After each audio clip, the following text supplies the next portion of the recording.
It's good to see you. How many years, in fact, have we been making music together? Oh my goodness. It's been at least since our days in Atlanta, I believe.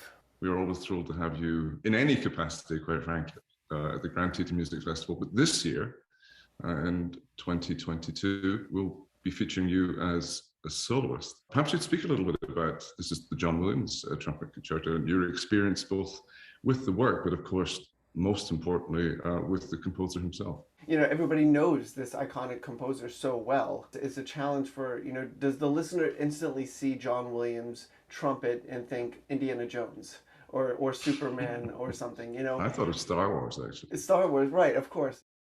One of the things I really respect about the Maestro is that so much history compositionally from whether it's Debussy or Mahler or something like that, he really knows his stuff. And the reason I recorded this and the reason I really fell in love with this piece was because I wanted to help showcase a different side of him. It makes me keep thinking about this one reference he said, in actually reference to an Indiana Jones film. He and Steven were working on this motorcycle scene, and he wrote this beautiful scherzo that's like fun and bubbly and like driving, and it's great. It's got all these flute, fast passages, and it's just really like a racing scene. It's great. And John went to the premiere and said all you could hear was the motorcycle and dialogue, So he ended up titling this piece Scherzo for Motorcycle and Orchestra, you know. And so he jokes, and I think there's no ill will there, but I think sometimes he wishes that the music could be more to the fore. And of course, there's the many layers of film. So this piece, I think, shows a slightly more complex side to him. How does he think about the role of the trumpet? And the cool thing about this piece is it goes from everything from strong fanfares to, once he slightly referenced the idea of what would it sound like for Miles Davis to play this passage. And that kind of hit me really hard because it was somewhere that I never thought he was thinking when he was writing for the trumpet. And so my challenge in playing this piece, and what I love about it, is how far can I stretch the imagination of where he's come from and myself as an artist to really show all the different layers and possibilities of expression from a trumpet.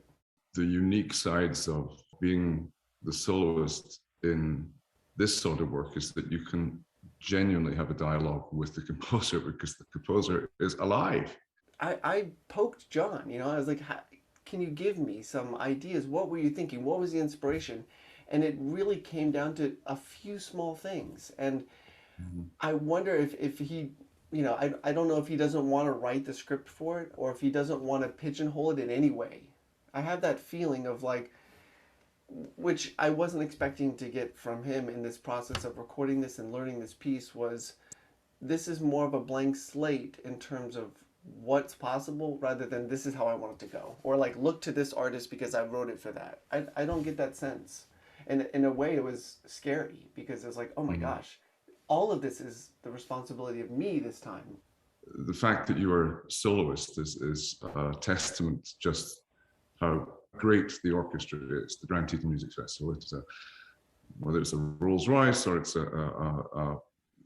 this remarkable group of phenomenal musicians. Is there an additional level of concentration or nervosity when you're actually the soloist with your colleagues? One of the parts of context that I don't think people realize as a trumpet player that comes to the front is that most of the time the orchestra's in front of me.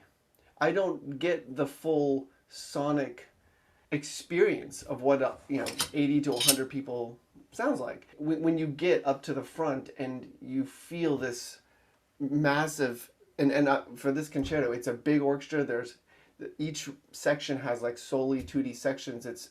John really makes it an immersive experience with the soloist. There's a whole section where the soloist and the trumpet section interact from front to back. In that sense, it's beautiful. I wouldn't say it's stressful, but I think in general, when a person from the back of the orchestra comes to the front, it can be kind of an unnerving experience at first, a little stressful, but ultimately really gratifying to connect with the orchestra in a different spot and just experience new sounds and that kind of thing.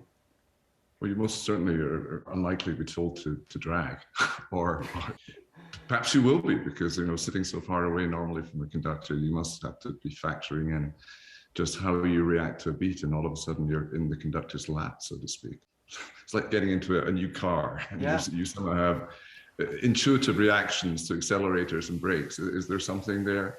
Absolutely, absolutely. I mean, as a trumpet player, I tell my students this exercise. I want you to sit in your chair in the orchestra, put a metronome and a recorder on the podium, and your job is to play with the metronome from 40 feet away.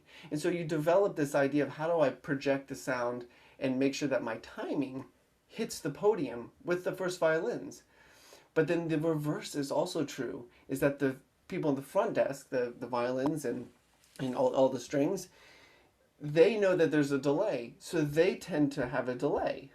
So absolutely, I've never heard a conductor actually talk about this. So it's a testament to your awareness of our roles and our sort of learned kind of responses.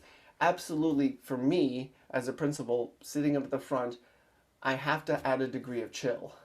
I think you've just coined a new musical term, degree of chill. You did say chill, didn't you? Yeah. Well, Tom, it's wonderful to see you, albeit virtually.